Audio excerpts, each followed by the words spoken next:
یہ جو اللہ تعالیٰ نے نظام بنایا ہے دن کی اور رات کا، ایک دن جاتا ہے، رات آتی ہے، پھر رات جاتی ہے، دوسرا دن نکلتا ہے۔ اسی طرح یہ جو نظام بنایا ہے کہ ایک ہفتہ ایک الگ اکائی رکھتا ہے، ہفتے کا کوئی اختتام ہوتا ہے، کوئی آغاز ہوتا ہے، ایک ہفتہ نکلتا ہے، ایک نیا ہفتہ شروع ہوتا ہے۔ اور اسی طرح جو اللہ تعالیٰ نے مہینوں کے آنے جانے کا نظام بنایا، اور اس سے آگے بڑھ کر جو اللہ تعالیٰ نے زمانے کو سالوں میں تقسیم کیا، ایک سال گزرتا ہے اور ایک نیا سال آتا ہے۔ اس کی بہت سی مصلحتیں ہیں۔ ایک مصلحت اس میں یہ بھی ہے کہ انسان ایک دن کے گزرنے کے بعد جائزہ لے، آج کے دن میں میں نے کیا کھویا اور کیا پایا۔ ایک رات کے گزرنے کے بعد انسان جائزہ لے، آج کی رات میں نے کیسے گزاری، اور پھر اس نئے دن کے نکلتے وقت ایک نیا ارادہ اس کے دل میں پیدا ہو کہ آج کا دن میں گزرے ہوئے دن سے بہتر گزاروں گا۔ ایک ہفتہ گزرے، جمعے کا دن آئے تو انسان نہا دھو کر کپڑے بدل کر عام معمول کے وقت سے کافی پہلے مرد مسجد میں چلا جائے، پورے ہفتے کی غلطیوں کو یاد کر کے اللہ سے معافی مانگے، اور ایک تازہ دم ہو کر ایک نیا ارادہ لے کر نیا ہفتہ شروع کرے۔ اللہ اس ہفتے کو میں پچھلے ہفتے سے بہت بہتر گزارنا چاہتا ہوں، اس کی دعا بھی کرے، اس کی کوشش بھی کرے۔ جب مہینہ ختم ہو اور نیا مہینہ شروع ہو تو پھر ایک موقع ملتا ہے اپنے جائزے کا، اپنے حساب کا، استغفار کا، اور ایک نئے ارادے کے ساتھ زندگی کو شروع کرنے کا۔ یہ جو کہا جاتا ہے کہ جب رات آتی ہے تو اللہ تبارک و تعالی نئے سرے سے بندوں کے قریب آ کر بندوں کی طرف متوجہ ہو کر یہ اعلان کرتے ہیں کہ ہے کوئی توبہ کرنے والا جس کی میں توبہ قبول کروں۔ اس کے پیچھے یہ راز ہے، اللہ کو اپنے بندوں سے اچھی امید ہے۔ اللہ تعالیٰ ان بندوں کا انتظار فرماتے ہیں، یا وہ بندے اس انتظار کو محسوس کرتے ہیں جن کو پتہ چلتا ہے کہ اب دن گیا، اب رات آئی۔ اللہ کو پتہ ہے کہ میرے بندوں میں ایسے بھی ہوں گے کہ جو دن کے گزرنے کے بعد غفلت کے ساتھ رات کو شروع نہیں کریں گے، اور رات کے گزرنے کے بعد غفلت کے ساتھ دن کو شروع نہیں کریں گے۔ وہ اپنا جائزہ لے رہے ہوں گے، شرمندہ ہو رہے ہوں گے، معافی مانگ رہے ہوں گے، اور یہ وقت ہے کہ میں ان کو یقین دلاؤں کہ میں خود تمہاری طرف سے معافی مانگنے کے انتظار میں کھڑا ہوں۔ یہ تو آج کے مسلمان ہیں، ہم اور آپ جیسے، جن کی زندگی میں ہزاروں دن گزر چکے، ایک بار بھی انہوں نے گزرنے والے دن کو شرمندگی کے ساتھ رخصت نہیں کیا، آنے والے دن کو نئے عزم و ارادے اور توبہ کے ساتھ اس کا استقبال نہیں، خبر ہی نہیں ہے بالکل۔ آج کے زمانے میں تو یہ مضمون بیان کرنا بھی بڑا مشکل معلوم ہوتا ہے، کیونکہ ایسی غفلت، اور میں کون سا لفظ استعمال کروں، ایک ایسی کیفیت کے ساتھ زندگی گزر رہی ہے کہ جس کے 60 سال زندگی کو گزر چکے، اس نے شاید ایک مرتبہ بھی نہ سال کے گزرنے پر جائزہ لیا ہے، نہ مہینے کے گزرنے پر جائزہ لیا ہے، نہ ہفتے کے گزرنے پر جائزہ لیا ہے، دن اور رات کا تو ذکر ہی کیا، نہ اس نے کبھی نئے سال کے آنے پر کچھ نئے ارادے اور حوصلے کیے ہیں۔ یہ تو وہ زمانہ ہے جس زمانے کے مسلمان اللہ کے بنائے ہوئے اور اللہ کے رسول کے مقرر کیے ہوئے سال کو سال نہیں مانتے، وہ تو کسی اور کے رواج دیے ہوئے سال کو سال مانتے ہیں۔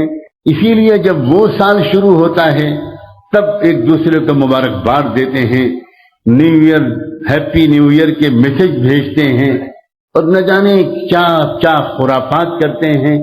ہم سمجھتے ہیں کہ ہم مسلمان ہیں، مجھے بہت شک ہے کہ اللہ کی کتاب میں بھی ہمارا نام مسلمانوں کی فہرست میں لکھا ہے، بہت شک ہے۔ اگر ہم مسلمان ہیں تو صحابہ کچھ اور تھے، تابعین کچھ اور تھے، ان کے لیے ہمیں کوئی اور نام تلاش کرنا پڑے گا۔ اگر ہم امت مسلمہ ہیں تو ہمارے اسلاف کچھ اور تھے، وہ صرف مسلمان نہیں تھے، اور اگر وہ مسلمان تھے تو ہم مسلمان نہیں ہیں۔ ہمارا حال تو یہ ہے کہ جب نیا سال شروع ہوتا ہے تو یہ نیا سال محرم کا کیا پیغام لایا، مہینہ یہ پیغام کیا لایا، ہم کو تو اس کا بھی پتہ نہیں ہے. ہمیں تو خدا جانے کن کن کاموں میں لگا دیا گیا ہے. کہیں ہم سبیلیں لگانا شروع کر دیتے ہیں، کہیں ہم ماتم کرنا شروع کر دیتے ہیں، کہیں ہم کالے کپڑے پہننا شروع کر دیتے ہیں، کہیں ہم اللہ جانے کیسے جاہلانہ حرکتیں کرنا شروع کر دیتے ہیں کہ جن کو دیکھ کر یہود و نصارہ بھی شرما جائیں. ہمیں یہ بھی پتہ نہیں ہے کہ ہجری سال کیوں شروع کیا گیا، یہ اسلامی سال کو ہجرت سے کیوں جوڑا گیا. جب نیا سال شروع ہوتا ہے تو سب سے زیادہ ہماری درمیان ذکر ہونا چاہیے ہجرت کے واقعے کا. انسانی تاریخ میں اس سے بڑی کوئی قربانی نہیں دی گئی، اس سے زبردست انقلابی کوئی واقعہ نہیں پیش آیا. ہمارے درمیان اصل تذکرہ ہونا چاہیے ہجرت کا. لیکن شیطان نے اور شیطانی لوگوں نے پوری امت مسلمہ، کم سے کم ہمارے ملک کے مسلمانوں کا تو یہ حال بنا دیا ہے کہ جب نیا سال شروع ہوتا ہے تو ان کو کچھ اور یاد آنے لگتا ہے. بلا شبہ جو واقعہ اس وقت یاد کیا جاتا ہے سیدنا امام حسین رضی اللہ عنہ کی شہادت کا، بہت المناک واقعہ ہے، بہت غم انگیز واقعہ ہے، بہت شرمناک واقعہ ہے. لیکن عجیب و غریب بات ہے، کیا یہ امت وہ امت ہے جو اپنے شہیدوں کی شہادت پر ماتم کرے؟ شہادت ایسی چیز ہے جس پر ماتم کیا جائے. شہادت ایسی چیز ہوا کرتی تھی جس کے لیے مائیں اپنے بچوں کو گود میں بٹھا کر اللہ کے سامنے پیش کرتی تھیں کہ اللہ، اس بیٹے کو میں شہید دیکھنا چاہتی ہوں، اس کی قسمت میں شہادت لکھ دیجیے. شہادت ایسی چیز تھی جس کی تمنا کیا جاتی تھی، دعائیں مانگی جاتی تھی. اسلام کی تاریخ میں سیدنا حسین پہلے شہید نہیں تھے. اسلام کی تاریخ میں تو پہلی شہادت پانے والی عورت تھی، مرد نہیں تھی. سیدہ سمیہ رضی اللہ تعالیٰ عنہ، میرے ماں باپ ان کے قدموں پر قربان، یمن سے آئی ہوئی وہ ایک مہاجر خاندان. جب مکے کی سرزمین پر ظالم غنڈہ قسم کے لیڈروں نے اس بوڑھی بے سہارا خاتون کو 2 اونٹوں کے درمیان باندھ دیا تھا اور یہ کہا تھا کہ دیکھ رہی ہو ہمارے تیر کمان تیار ہیں، کہو کہ میں نے چھوڑا اسلام کو، ورنہ ابھی تیر میرے کمان سے نکلے گا اور وہ تمہارے بدن کے ٹکڑے ٹکڑے کر دے گا، کوئی تم کو بچانے والا نہیں ہوگا. اس بوڑھی خاتون نے اپنی آواز میں جان ڈالنے کی کوشش کرتے ہوئے کہا تھا، اشہد ان لا الہ الا اللہ واشہد ان محمد رسول اللہ. ابھی شاید کلمہ پورا زبان سے نکلا بھی نہیں تھا کہ تیر ان ظالموں کی کمان سے نکلا اور اس بوڑھی عورت کے نازک مقام پر لگا اور بدن کے ٹکڑے ہو گئے. یہ پہلی لاش تھی جو مکے کی زمین پر تڑپی تھی، یہ پہلا خون تھا جو مکے کی زمین پر بہا تھا.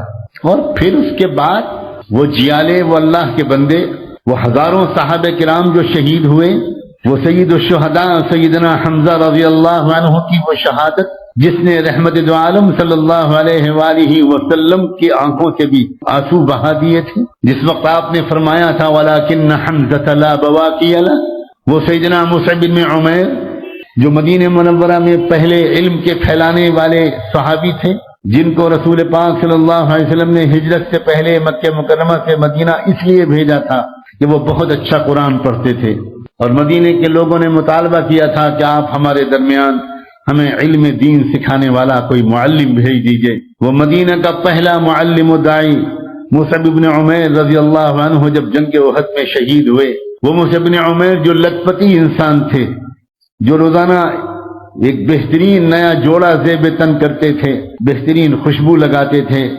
جدھر سے مصعب گزر جایا کرتے تھے ادھر دیر تک چرچا رہتا تھا کہ آج ادھر سے مصعب گزرے ہیں.